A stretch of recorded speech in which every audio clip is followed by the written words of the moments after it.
আসসালামু আলাইকুম গাইস, কেমন আছেন সবাই? আশা করি ভালো আছেন। তো আমরা আসলে কাজের ফাঁকে চা নাস্তা করার জন্য একটু সময় পাই আর কি। তো একটু চা নিয়ে বসলাম, সাথে রুটি।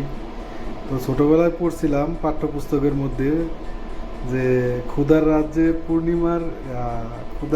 পূর্ণিমার চাঁদ যেন ঝলসানো রুটি। তো ওই কথাটার মানে আসলে বুঝতাম না, এখন রিয়েল লাইফে এসে বুঝতেছি আসলে ক্ষুধার রাজ্য বিষয়টা কি, আর পূর্ণিমার চাঁদ আর ঝলসানো রুটির বিষয়টা কি এখন হারে হারে টের পাইতেছি।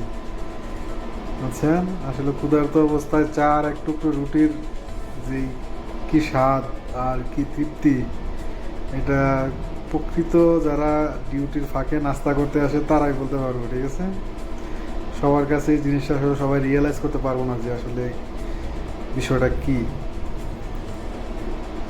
তো কাজের ফাঁকে কারা কারা আমার মতো এরকম চা নাস্তা করার মতো সময় পান অবশ্যই কমেন্ট করে জানাবেন। ওকে, আল্লাহ হাফেজ।